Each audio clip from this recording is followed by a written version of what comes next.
Welcome back into the Eye on College Basketball podcast. I'm your host, Matt Norlander. I'm here with our NBA draft expert for CBS Sports, Kyle Boone.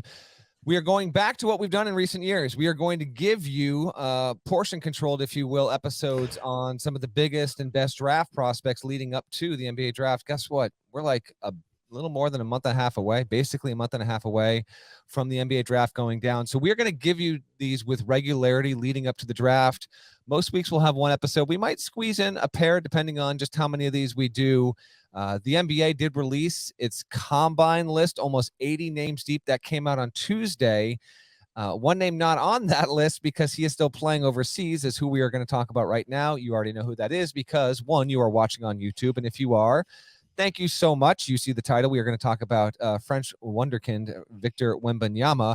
But please do like and subscribe to the YouTube channel if you could, if you haven't already. And then for everyone that's listening traditionally on their phones, we love you so much, and thank you so much for that. So Victor Wembanyama is our first NBA draft profile. It has to be him because there has been more hype around this prospect than anyone since, I think, LeBron James, although you can make the argument that Zion Williamson had a ton of hype because Zion Williamson we saw play at Duke for an entire season, and even before he got to Duke, he had a ton of hype. Wembanyama, while he's no secret, and KB's going to break down his game in full, we still haven't seen him on our television sets in the United States of America weekly playing against competition that we are familiar with. He had a breakout moment back in October of 22 when he played against G League Ignite and Scoot Henderson. We're going to get into that. And then he's continued to play well while playing in France's top pro league. KB, thanks for joining. We're going to have, by the way, we'll have Boone on. Most of these prospect episodes, one will always have at least me or GP. Some will be B and GP, but we will also obviously mix in KB a ton here. Can we just start with something real quick off the top on this? I feel like I'm hearing everything from Wembanyama's 7'2", 7'3", 7'4". There's some 7'5" out there. I mean, 7'4" is the height of Zach Edey. And he's not. Wembanyama's not going to get his official measurements at the combine because he's still playing literally in France's pro league right now. Do we have a true no shoes on measurement on Wemby right now, KB?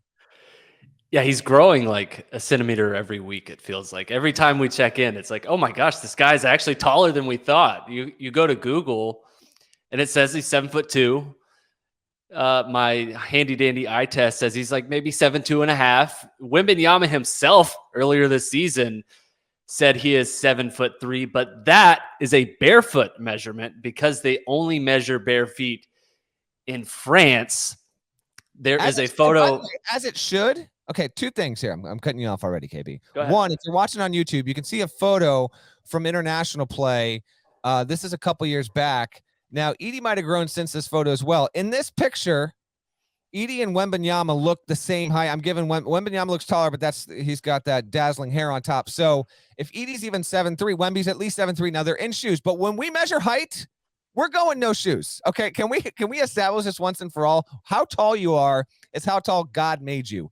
No shoes on. So 7'2", 7'3", that's still, I mean, a guy with this talented at that height, Kyle Boone, it's outrageous, and it's a big, big, big reason why there's just so much borderline unprecedented anticipation and hype around him and his career at the NBA level. First of all, you're really just outing yourself as a natural tall person here by just slamming the fist for bare feet measurements. Yeah, bare feet. I'm not that. I mean, listen, I'm 6'3", so I'm every day. I guess I'm everyday tall, but I'm not pro sports tall. Yeah, you're tall. I'm trying to stand up for the short kings here. I've always measured by shoes, so I think that's only fair.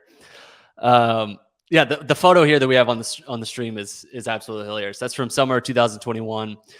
Zach Edey is 7'4". He is clearly taller than Zach Edey. This week in an ESPN featured story, actually, Jonathan Gavoni from ESPN just casually dropping, yeah, he's 7 foot tall. That's 89 inches tall. That's like 2 Gary Parishes stacked on top of each other. I mean, he continues to grow like a centimeter a week. Seriously, it's unbelievable. By the draft, he's going to be like 8'4" or something. It's insane. It's okay. Insane. Very tall person. Can we start? Let's just hop to that. I want you to lay out why he's, his arc and put that in context. But with rare exception, there's no such thing as a lock. LeBron was considered borderline. Kobe wasn't. Jordan wasn't. Olajuwon in his time. Sure, Ewing, right? And in some ways, those players, and varying on who we're looking at here, LeBron somehow managed to exceed the hype, which is even more outrageous the further we get away from 2003. But he's lanky. Like, he's he's a freak. He is fallible. So before we get into why, there's so much aura around him, through your own eyes and opinion, KB, but also in the people you've spoken with, what are the biggest concerns with Victor Wembanyama? I think it's the size. The size is probably the most exciting part about Wembanyama, but I think it's also the part that maybe draws the most concern because he's 7'4" or 7'5" or 7'10", depending on where you look. Maybe 230, somewhere around there. But you look at his body and he looks very, very skinny. It's almost like, I know people remember watching Chet Holmgren at Gonzaga. He's not Chet skinny, but Chet was, 7'1", around 200 pounds, and they're both very, very twiggy-ish. Yeah. Now he's not the same slender frame, but he's very much a guy who I think it will take some adjustment for him to the physicality in the NBA. I think when I talked to a scout here recently, I think that was kind of the only concern about Wembanyama. It's not about his game, about what he can do on defense, about how he can defend on the perimeter, about how he can create. He can do all of these things at his size, which is amazing. That's why we're talking about Victor Wembanyama right now, leading up to the NBA draft, because people are so excited about him. He's the clear number one in this class. But I think probably the strength, can he hold up? Is he durable enough to withstand, the beating of an NBA season? And he's coming off a season. He's still playing, by the way, but he's playing for Metz 92 right now overseas in France in a league in the Pro A where he's basically playing once a week. So he's going to have to deal with a pretty big schedule adjustment on top of that, where he's going to play back-to-backs, and that's going to be uncomfortable. And I think the adjustment that he's going to have from Pro A to NBA is probably a bigger challenge than people are willing to admit, but also knowing that, like, this dude has checked every single box the last few years, and there's no reason to be concerned about him. He is fallible, absolutely. There's definitely some concerns, but there's a reason we're talking about this guy like in LeBron James level hyperbole, because people are really excited about him. He leads LNB Pro A, the top league in France, which isn't the top league. It's not EuroLeague, obviously, but his handlers with intention have kind of kept his path specific here. He's averaging 21.5 points, 10 rebounds, 3.1 blocks per game this season. He's already made as of early May, made 74 threes in his career at this level. If he is indeed 7'4", all NBA players 7'4" taller in the history of the sport have made 72. So think about that. He's someone who's got ridiculous range, really good handles. He has a lot of traits physically that we would see on guys that are, no exaggeration, could be 12 to 16 inches shorter than him. But that's just a start.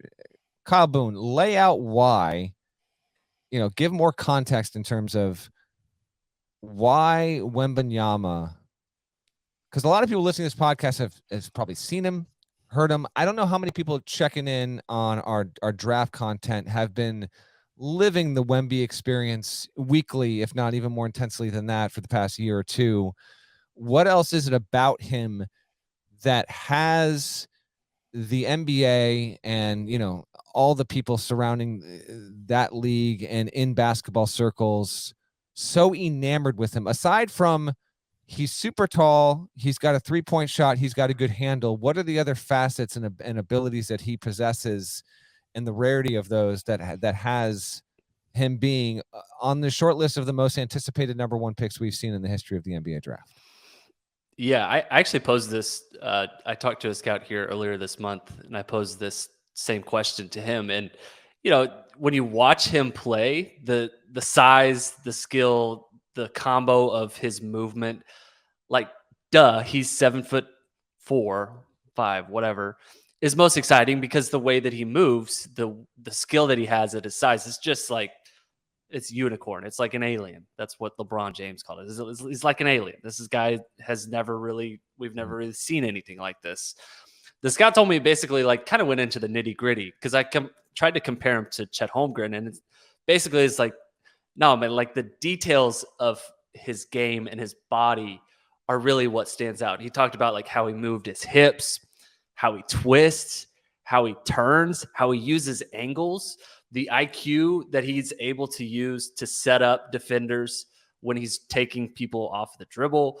Like all of these things that they're clearly important and they're part of the basketball, but it's not something that just immediately jumps off the page to you when you're watching Victor Wembanyama. You see the size, you see the skill, to see that he's 7'4" and he's taking people off the dribble and he's blocking shots at an elite level. Like he's doing all these things that you would expect someone at his size to do, but the fluidity with which he moves, it's kind of like almost like cliche scout talk. Everything that people have been watching and scouting players over the years talk about, they kind of rave about with Wembanyama, just because the way this dude moves is just totally different. Kevin Durant was quoted saying recently, quote, "The league's really in trouble when he comes in," end quote. How about this quote from Giannis, who and Durant and Antetokounmpo are probably the two players from a skill set and potential standpoint that Wembanyama has been attached to most, I would think. Yeah. Giannis said, quote, "He's incredible. I believe in 2045, everyone is going to look like Victor. His skills, the way he can shoot the ball, the way he can move, he's extremely fast for his size. He can block shots. He can be a threat on the defensive end. He's unbelievable," end quote. If we do have an NBA in 2045 where, even 25% of the league represents Victor Wembanyama, then he will be absolutely the most, he will make Steph Curry's influence look pedestrian if that winds up, he has hit the genetic lottery. There's no doubt about that. And we'll see, like he has caught the attention of everyone, and it is going to be fascinating. And by the way, with intention, we are doing this episode on Wembanyama before we know which team's going to win the lottery, because let's just talk about him and his prospects overall without attaching a specific team to him, because there will be no doubt that the team that gets him, I mean, goodness gracious, that front office, they are deserving of an all-time rager the night that happens. With that in mind, Kyle Boone, if you have these dates up in front of you, remind our listeners, where are we on the calendar here? When is the G League Combine? When is the actual Combine? When is the draft lottery? What is our calendar of events here, as this episode is obviously published on Wednesday, May 10th? Yeah, it's coming up. This coming weekend is when things really kick off. So Saturday the 13th, May 13th, is when the G League Elite Camp begins. That runs through Sunday, May 14th. That is Mother's Day, FYI, out there. So the G League Elite Camp will be 2 days. That is basically a play-in for the Combine. So the top prospects identified at the G League Elite Camp will earn invitations to the Combine. The Combine starts on Monday, May 15th. It runs through the 21st. Wembanyama will not be there, as a reminder. And Wembanyama will not be there. Some of the other top prospects are expected to be in attendance, including Scoot Henderson, who I think is the number 2 in this class. So yeah, it's basically a week full of events. They'll have measurements. They will do 5-on-5 work. They'll do agility drills. These players will be available to the media, which is exciting. Should be on Thursday, Friday of next week when they have media availability. So it's a busy week. They try to pack everything in. And oh, by the way, Tuesday, May 16th, NBA draft lottery happening in Chicago. So should be really interesting. Right. We are less than a week out from the draft lottery. That will be a highly anticipated event just to watch and see what happens. By the way, the NBA draft is Thursday, June 22nd. We got plenty more to talk about with Victor Wembanyama, and we will after the break, including how many guys in the NBA are actually tradable or not tradable right now for Victor Wembanyama, and what will success mean for him over the course of his career. There's a lot of very fascinating aspects to to Wembanyama as a prospect now, and then how he projects out 5, 10, 15 years from now. We're going to get into that right after this. Witness one of the world's biggest stars as a family man. Really? May 17th. I just jumped into Stallone. There's no place like Stallone. It is about how hard you can get hit and keep moving forward. He's the last person that wanted to do this show yet. He sees the camera and he's like, am I in frame? That's the truth. The Family Stallone, streaming May 17th, exclusively on Paramount Plus. All right, KB, let's talk about the competition Wembanyama's faced since he has been 16. You referenced it earlier in the pod.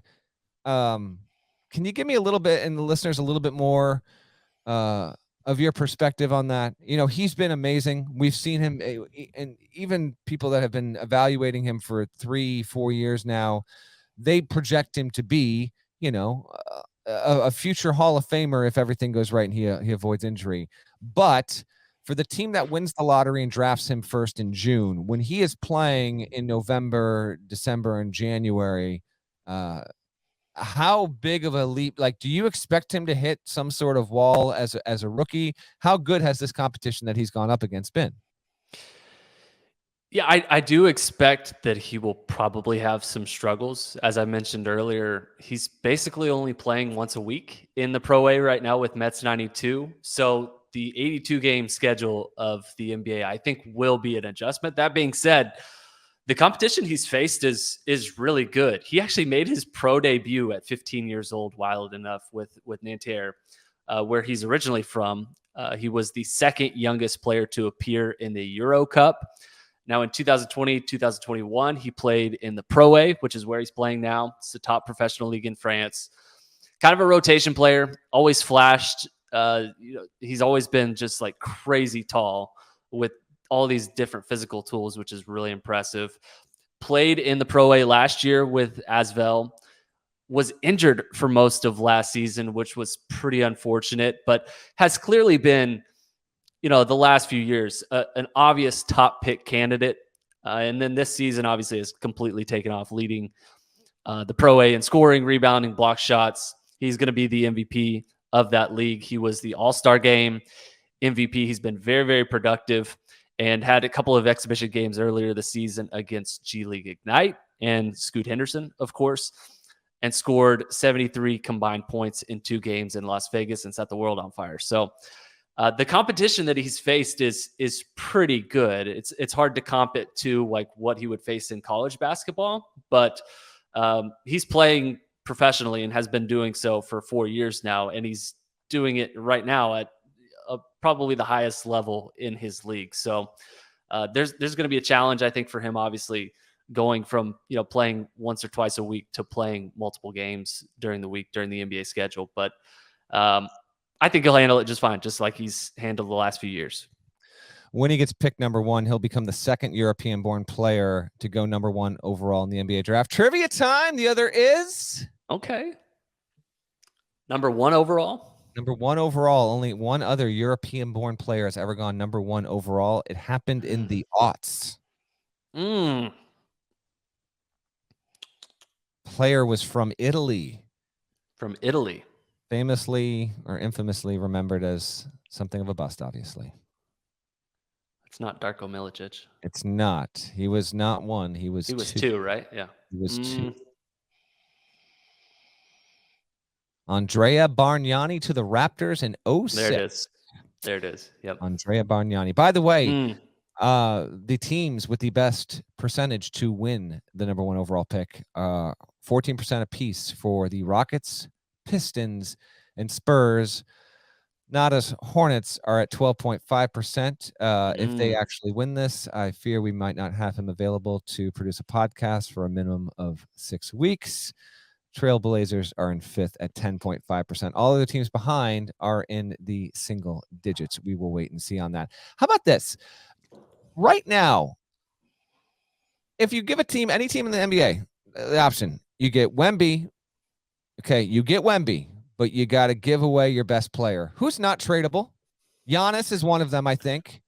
Is Embiid even on that list? And Nada, you can hop in here too, because Nada is the NBA aficionado of the pod without a doubt. I'm genuinely curious on this because when you watch Wembanyama and you see what he's capable of, and I'm pretty open and reluctantly so, but I'm open to this idea that like this dude's super tall. He's lanky. He's going to put on some muscle. We have never seen a prospect like him at this level, but he's a big, and there should be some sort of concern. Now, they've done everything possible to try and set him up for success, but I don't know if Chet Holmgren hasn't even played a game. They're not exact kind of, identical players. Don't get me wrong on that. I'm super fascinated because he does stuff on the floor where you're like, what in the damn hell, man? What is this? What am I watching? All right, if we really want to get down to brass tacks, there are no shortage of videos you can go find on YouTube of Victor Wembanyama. And when you are seeing what he's doing, you literally say to yourself, I've never seen someone this young ever do this before. That looks like this. Never before. That's why he's got the NBA turned upside down. So with that in mind, Boone, you first than not to hop in here. Who's untouchable right now for Victor Wembanyama? Who? I think Giannis has to be one of them. I don't think Milwaukee would say we are giving up Giannis, give us Wemby. So he's one. Is the list even 5 deep? Who else would be on that list for you, KB? I'd say LeBron is probably untouchable. Think so. You think so? You tell the Lakers tonight after the season, you give up LeBron, you get Wemby, or you keep LeBron. I think they're taking Wembanyama, 100%. So you would probably do that trade. However, if you're the Lakers and you're trying to set up a system where you're trying to treat your stars with the utmost respect. They give Kobe Bryant this mega deal late in his career. Basically was an overpay, whatever. It's like a good gesture. We love you. We want to keep you here. We want you to retire here. If you're kicking LeBron James out. He's on a lifelong Laker. That doesn't matter. They're kicking LeBron out. Who else we got? I think Giannis is on there. Yep. Are any other guys in the MVP conversation? Is Embiid on that list? Is Jokic on that list? Because I don't think so. No, I think Curry's on the list for the same reason I just mentioned. I could see Curry. Yeah, that's probably it. Here. Oh, the list is deeper than you think for me. Lay it out for us. I would probably put Embiid on there. Why? Luka Doncic is on there. I think Luka's on there. Are we positive Luka is on there? Yeah, I think so. I think for what he does, I love Wembanyama. I really, really do. He is unproven. I understand. I'm also the person that there's a lot of this Wembanyama stuff that just we have to hope the body holds up. Now, if you're telling me we get 15 years of really, really good health from Wembanyama, then yeah, the list shrinks. But for me, I might throw a Jason Tatum in there too. The list is deeper for me than normally because I don't trust the kinetics of Victor Wembanyama just yet. Sounds like you hate Victor Wembanyama. And he doesn't hate, but I'm with Nada on this. I don't know if I trust the kinetics just yet. Tatum's an interesting one. Yeah. Luka's interesting. I think if you gave the Sixers front office true serum and said you keep Embiid or you get Wembanyama, and the idea is that you get Wembanyama and then theoretically you have him for his whole career. They're taking Wembanyama. Right. I understand Embiid just won the MVP. I get all that. Are you taking John Morant over Victor Wembanyama? No shot. Not right now. No. But it will be interesting to look up in even 4 years from now and see how this story goes. Because everyone talked about the one thing that's going to hold, and they're different players. But Zion Williamson was the last prospect that was talked about on this kind of level. Yep. And there was plenty of concern about the body, the wear and tear, his style of play. You look up, I don't have the exact percentage, but it feels like Zion Williamson has played 35% of the games that have been available to him since he got into the league. I'm not saying that'll be the case with Wembanyama. I don't think it will, but I am curious to see how he holds up. With that in mind, Kyle Boone, what is success for Victor Wembanyama? Big picture. Is it winning a championship? Does he have to win at least 2? Does he have to make at least 5 All-Star games? Does he have to start 800 or more games in his career? I think that's probably, with the amount of hype that's attached to him, I mean, 800 is a ton, but it's not. I mean, you look up how many guys started more than 800 games in their career. I think he needs to get there. Does he need to finish top 3 in an MVP race at least twice? What are the baseline averages that should be the target for his entire career, not his rookie season, for his entire career? Is it 2010 and 2, 2010 and 2.5? Is anything less than that a disappointment? I'm wondering what you think the expectations should be, and I put up this hypothetical scenario to you overall. Let's say Wembanyama drafted in 2023, and then he's out of the NBA by 2035. That's a dozen years, okay? We'll just strike that. That's a long career, but not exceedingly long. It's not exceedingly short. Let's say he never wins a title, makes 6 All-Star games in 12 years, which, by the way, is an incredible career. Let's say he starts 80% of the games he could have played. 80%, 4 out of 5. Let's say he averages 22 points, 9 rebounds, 2.2 blocks. In that scenario I just laid out, as a number 1 overall pick, and this number 1 overall pick, would Victor Wembanyama have met the hype in that scenario? I think it'd be a tad disappointing. Because what I just laid out to you, yeah, I don't think it's a Hall of Fame career. A good career for sure. A good career, but it's not a Hall of Fame career. Yeah. Karl Anthony Towns was the number 1 pick in 2015. He's made 3 All-Star games. Just recently turned 27. Here's who has 6 All-Star game appearances or more, just kind of for reference. Dwight Howard has 8. Chris Bosh has 11. Rick Barry, 8. Vince Carter, 8. Joe Johnson, 7. Not a Hall of Famer. Yeah. Joe Johnson, not a Hall of Famer. DeMar DeRozan, 6. Not saying you are. Yeah. DeRozan, not a Hall of Famer. Yeah. Here's the thing. I want to offer you this like super hot take, first take style. Like, he's a scrub if he doesn't get 5 MVPs and won 10 rings. That's my Max Kellerman impression. He's drifting a little across an ocean there, but okay, go ahead. But I do want to be careful about setting expectations here, because he did just turn 19 years old. Over and over again, we see hype players not meet lofty expectations. Yes. And still have great careers. Or they have great careers and they don't win titles because we hype them up. Yes, go ahead. Yeah. So, I feel like because we hype them up, we live in kind of like a ring culture, which is kind of annoying. I think it sets an unfair expectation for players before they step forward in the NBA. That said, I don't want to be dramatic, but I think if he has a full career of health, I think he at minimum wins Defensive Player of the Year 3 times. Ooh, okay. There we go. That would be success to me. Rudy Gobert has won Defensive Player of the Year 3 times. There's not even a debate. Victor Wembanyama is clearly a better player, better prospect, better defensive prospect than Rudy Gobert is. So, I mean, if he's playing 80% of his games, oh my gosh, like if he plays 10 seasons, I think he's an all-star like 9 seasons probably. So I think the floor is very high for him, but the ceiling is like through the roof, as MJ would say. What did he say? Through the roof? The ceiling is the roof? The ceiling is the roof.